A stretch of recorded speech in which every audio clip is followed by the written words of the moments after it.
Electrical concept, ये छोटे video बनाए जाएंगे और इसमें उस इलेक्ट्रिकल कंसेप्ट की बात किया जाएगा। Electrical concept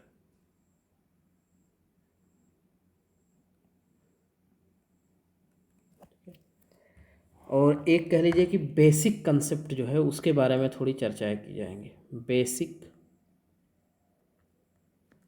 basic concept.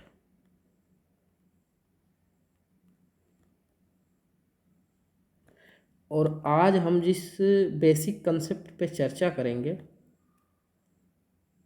वो बेसिक कंसेप्ट है आपका Ohm's law. Ohm's law. Ohm's law पे उन सभी फैक्टर पे बात होगी जो फैक्टर हम पढ़ते आ रहे हैं या समझते आ रहे हैं, और उसको एक दूसरे तरीके से भी हम समझेंगे और उसमें कंपैरिजन करेंगे कि रियल में बेसिक कंसेप्ट में ओम्स लॉ का रियल क्या चीज़ है। उस चीज़ को ध्यान रख, जैसे हम पढ़ते क्या आ रहे हैं उस चीज़ को समझिए ध्यान से। हम पढ़ते आ रहे हैं कि भी प्रोपोर्शनल आई, ऑल फिजिकल कंडीशन कांस्टेंट जब होता है तो पोटेंशियल डिफरेंस जो होती है सर्किट की, पोटेंशियल डिफरेंस आप जानते हैं कि भी जहाँ पे पोटेंशियल डिफरेंस है, पोटेंशियल डिफरेंस, आपको ये पता होगा कि पोटेंशियल डिफरेंस के बिना करंट का फ्लो हो ही नहीं सकता। ये इलेक्ट्रिकल, ये आपकी करंट है, करंट जो सर्किट में फ्लो होगी। और एक चीज़ आपको ये भी पता है कि पोटेंशियल जीरो यदि ना हो, no potential difference, no PD potential difference, तो उसमें करंट क्या होगा, फ्लो नहीं होगा, करंट हो ही नहीं सकता उस सर्किट में। ठीक है, यानी कि करंट का जो मान होगा वो होगा आपका क्या, जीरो। यानी कि पोटेंशियल डिफरेंस कुछ ना कुछ होना चाहिए, नहीं तो उसमें करंट फ्लो नहीं होगा। तो जो कंसेप्ट हम पढ़ते आ रहे हैं कि भी प्रोपोर्शनल आई, अब इस कंसेप्ट को अच्छे समझिए। इस कंसेप्ट का कहने का मतलब है, जैसे यदि आप मैथ पढ़े होंगे तो मैथ में एक इक्वेशन होता है, जैसे मैथ की इक्वेशन होती है y इक्वल टू के mx, ठीक है, प्लस c। यदि c मान लीजिए कि वो मूल बिंदु से चल रहा है तो c बराबर क्या हो जाएगा, जीरो। तो y बराबर क्या होगा, mx।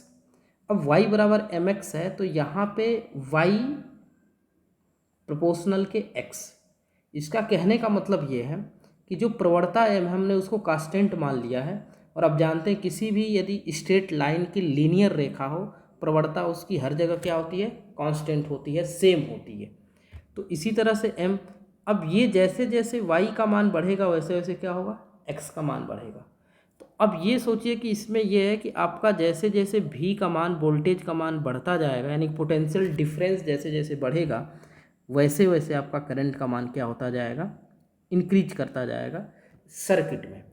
अब एक चीज़ यहाँ पे ये सोचने वाली बात है, यदि कोई दूसरी तरीके से इसमें पूछ दे आपसे या कह दे, मतलब इसे पूरे कहने का तात्पर्य यह है कि जैसे ही वोल्टेज का मान या पोटेंशियल डिफरेंस आप बढ़ाते जाएंगे वैसे ही करंट का मान क्या होगा, बढ़ता जाएगा, करंट का मान बढ़ता जाएगा। आप सोचिए कि यदि पोटेंशियल डिफरेंस आप बढ़ाते जाइए, ध्यान समझिए, पोटेंशियल डिफरेंस का मान यदि बढ़ाते जाइए, पोटेंशियल डिफरेंस बढ़ाते जाइए, और यदि सर्किट आपकी इनकम्प्लीट हो, पोटेंशियल डिफरेंस तो आप बढ़ा रहे हैं, ऐसा नहीं कि नहीं बढ़ा रहे हैं। यहाँ मान के चलिए कि हमने एक सर्किट, एक सिंपल सर्किट हमने ले लिया, जो ये रेजिस्टेंस लगा हुआ है आर है, इस सर्किट में करंट फ्लो हो रहा है आई, हमने एक पोटेंशियल डिफरेंस यहाँ पे रखा हुआ है भी।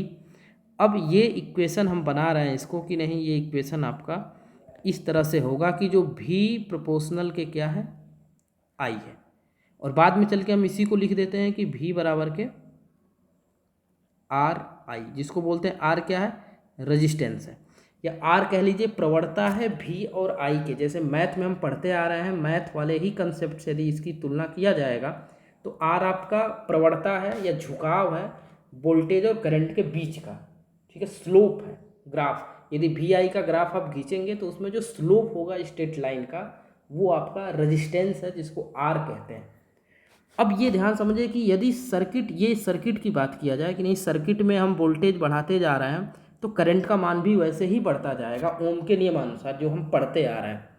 तो यदि आप और ये ध्यान रखिएगा, इस लेक्चर का, इस छोटे से लेक्चर का बेसिक कंसेप्ट में या इलेक्ट्रिकल कंसेप्ट में ये उद्देश्य है कि जो हम पढ़ते आ रहे हैं, जिसको हम रटते आ रहे हैं, उसको रटना नहीं, उसको समझना है कि रियल में आखिर में यदि कोई भी कंसेप्ट है इलेक्ट्रिकल का, वो अच्छे से अप्लाई कैसे होता है।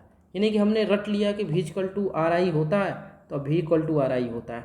अब V=RI आपको रटना नहीं है, उसको सीखना है कि वास्तव में V=I कैसे होता है। तो अब ये ध्यान रखिए कि यदि ये सर्किट कहीं से क्रैक कर जाए, यानी कि सर्किट कहीं टूट जाए, तो सोचिए कि सर्किट यदि यहाँ से टूट गई तो करंट का मान इस सर्किट में क्या होगा, आई का मान 0 होगा। और यदि आई का मान 0 होगा तो आप सोचिए कि जो हम भी वोल्टेज या पोटेंशियल डिफरेंस बढ़ाते जा रहे हैं, इस पर कोई प्रभाव नहीं पड़ेगा। पोटेंशियल डिफरेंस आपका बढ़ता ही जाएगा जैसे आप पोटेंशियल डिफरेंस को बढ़ाएंगे। भी दोनों पॉइंट पे, एक पॉइंट हम मान ले रहे हैं कि ये पॉइंट ए है और ये पॉइंट क्या है, भी है। तो यदि इसमें देखेंगे तो भी ए बी का जो मान है वो आप यदि बढ़ाते जाएंगे तो ये कंटिन्यूस बढ़ता जाएगा। और सर्किट यदि ब्रेक हो गई, आफ्टर सर्किट ब्रेक, यहाँ लिख रहे हैं आफ्टर, ध्यान से कंसेप्ट को समझिएगा, after circuit break, after circuit break, यदि सर्किट ब्रेक हो गई तो जो करंट का मान होगा वो करंट का मान क्या हो जाएगा, 0। अब करंट का मान सोचिए कि यदि 0 हो गया है तो सर्किट में तो करंट नहीं फ्लो हो रहा है, यानी कि ओम्स का जो नियम है वो तो फॉल्ट हो गया। ओम का नियम तो फॉल्ट कर गया यहाँ पे। ओम का नियम तो यही था कि वोल्टेज बढ़ाते जाइए, सर्किट में करंट उसी के रिस्पेक्ट में बढ़ता जाएगा, V=RI, यदि ऑल फिजिकल पैरामीटर कांस्टेंट है तो।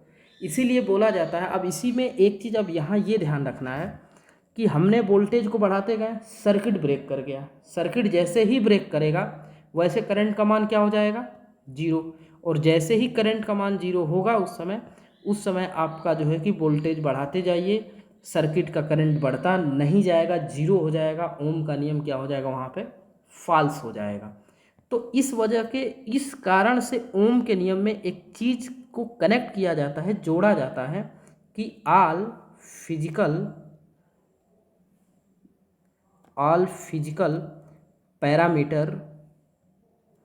Parameter is constant.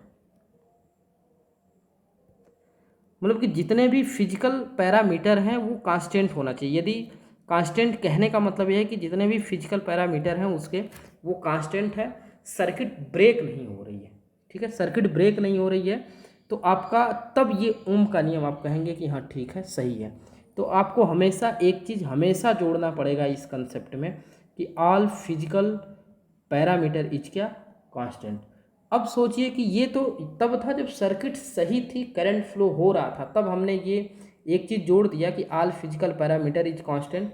तब मान के चलिए कि ये कंसेप्ट सही हो गया, ठीक हो गया, अब इसको सर्किट को तोड़ नहीं सकते हैं। लेकिन यदि सर्किट पहले से ही टूटी हुई हो, सर्किट पहले से ही ब्रेक हो, हम मान ले रहे हैं कि सर्किट पहले से ही ब्रेक है, ये आपकी सर्किट हो गई, ये V है और ये R है, ये सर्किट पहले से ही ब्रेक है। और सर्किट यदि पहले से ब्रेक है तो इसमें करंट का मान क्या हो जाएगा, 0। ये पहले से करंट का मान 0, और करंट का मान यदि पहले से 0 है तो अब वोल्टेज को बढ़ाते जाइए, वोल्टेज बढ़ता जाएगा, आपका V का मान बढ़ेगा। जितना भी V का मान आप बढ़ाइए करंट पे कोई प्रभाव नहीं पड़ेगा, क्योंकि करंट क्या है, 0। और all physical parameter is constant, ये फॉलो हो रहा है, इसलिए फॉलो हो रहा है ये कंसेप्ट कि हमने सर्किट शुरू से ही तोड़ रखी थी और वो अभी भी टूटी हुई है सर्किट। और जब अभी भी सर्किट यदि टूटी हुई है तो आप वोल्टेज के मान को बढ़ाते जाएंगे तो करंट पे कोई भी प्रभाव नहीं पड़ने वाला है, क्योंकि करंट तो वैसे 0 हो जाएगा। तो जब यदि वोल्टेज आप बढ़ा रहे हैं और करंट के मान पे कोई प्रभाव नहीं पड़ रहा है, वोल्टेज बढ़ाते जा रहा है, सर्किट पहले से हमने तोड़ रखी है, तो करंट का मान क्या हो जाएगा, 0। तो इसका मतलब कि जो ओम्स लॉ है वो तो अब यहाँ पे उसका फॉल्ट होने लगा, क्योंकि हो नहीं सकता, ओम्स लॉ तो एक्सपेरिमेंटली बेसिस पे निकाला गया है। तो यदि एक्सपेरिमेंटल बेस पे निकाला गया है ओम्स लॉ, तो कभी भी फॉल्ट तो होना नहीं चाहिए। इसका मतलब कि जो हम ये पढ़ते हैं या हमें जो पढ़ाते आए हैं टीचर अब तक, या जो बताते आए हैं कि V=I रट लो या V=RI रट लो, वो हालांकि गलत है। इसका मतलब ये है, तब तो ये तो गलती हो जाएगा ना। इस तरह से यदि इसका हम अच्छे से कंसेप्ट को समझे तो यहाँ तो फॉल्ट हो गया कि ओम्स का नियम v=RI लगता नहीं है। तो ये रियल में जो कंसेप्ट होता है, ये वास्तव में कंसेप्ट ये है। अब यहाँ पे हम कंसेप्ट जो लिख रहे हैं ओम्स का लॉ, उस चीज़ को आप ध्यान रखेंगे। कॉन्सेप्ट, अब वो कंसेप्ट क्या है? कंसेप्ट वो है कि यदि सर्किट में करंट फ्लो हो रहा है, 1 मिनट, कंसेप्ट को सही से लिखिए। कंसेप्ट्स, अब कंसेप्ट ये है कि यदि किसी भी सर्किट में करंट जितना भी फ्लो हो रहा है या जितना अधिक फ्लो हो रहा है, तो इसका मतलब कि उस सर्किट में उसके एक्रॉस उतना ही ज़्यादा पोटेंशियल डिफरेंस होगा या उतना ही अधिक पोटेंशियल डिफरेंस है। यदि किसी सर्किट में करंट का मान कम हो रहा है तो पोटेंशियल डिफरेंस क्या होगा? कम होगा।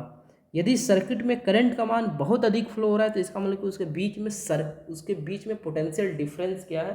कम है। अब सोचिए कि यदि पोटेंशियल डिफरेंस नहीं है तो करंट का नहीं जो, और यदि मान के लिए करंट फ्लो नहीं हो रहा है, जीरो हो गया, सर्किट हमने तोड़ रखी है, तो पोटेंशियल डिफरेंस क्या होगा?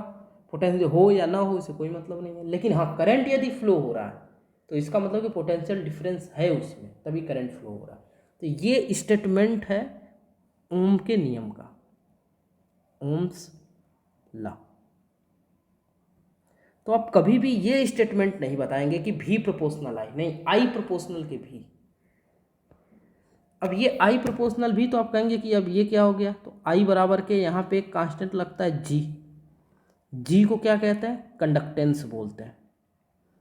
ये बेसिक में पढ़ाया गया है, कंडक्टेंस है। और जी बराबर एक फार्मूला होता है 1/, के क्या होता है? आर। और आर क्या है? रेजिस्टेंस। आर क्या है? रेजिस्टेंस। ठीक है। तो अब ये आपका जो बन गया, ये है ओरिजिनल आपका कंसेप्ट। बाकी लोग ऐसे ही फालतू में वो बता देते हैं कंसेप्ट, लेकिन यदि उसको अच्छे से अब समझेंगे तो वो गलत है, गलत हो गया यहाँ पे। यदि दोनों कंडीशन में हमने एक ये देखा, एक फर्स्ट वाली कंडीशन में, फर्स्ट केस में हमने देखा, ये फर्स्ट केस है, हमने फर्स्ट केस में देखा, और ये हमने एक सेकंड केस में देखा। ठीक है, एक तो हमने ये कह दिया तो चलिए फर्स्ट केस ठीक हो गया, लेकिन सेकंड केस में तो गड़बड़ हो गया। तो ये होता है रियल में। अब ध्यान दीजिए कि यदि हम ऐसा लिख सकते हैं कि आई बराबर के जी का मान रख दे कंडक्टेंस का 1/r, और ये होगा पोटेंशियल डिफरेंस भी। आर को यदि आप उधर भेज देंगे तो आर जैसे ही उधर जाएगा तो क्या हो जाएगा? v के आर आई। अब ये फार्मूला, अब इसी फार्मूले को लोग जो है कि कंसेप्ट बना के जो है कि बताते हैं आपको। हालांकि ये फार्मूला कंसेप्ट नहीं है, v=RI, कंसेप्ट आपका ये है। ठीक है, रियल I=GB, तो v के RI ये आपका फार्मूला निकल के आ गया, ओम्स लॉ जिसको बोलते हैं। तो ये फार्मूला है, ये फार्मूला है, और आपका ये जो है ये कंसेप्ट है, ये कंसेप्ट है I=GB। ठीक है, तो ये हमेशा आप ध्यान रखेंगे कि ये सारी चीज़ें होती हैं। और इसमें यदि आपको ये कंसेप्ट बताया जा रहा है तो बोलिए कि ये कंसेप्ट नहीं, ये फार्मूला है। ठीक है, और कंसेप्ट आपका रियल में I=GB ये कंसेप्ट है। तो इसको आप अच्छे से समझ लीजिए, और ऐसे ही वीडियो आपका इंटरेस्टिंग वीडियो और इलेक्ट्रिकल कंसेप्ट पे वीडियो आते रहेंगे। और चैनल को आप लाइक करिए, सब्सक्राइब करिए, और अच्छे से इसको देखिए, समझिए। धन्यवाद।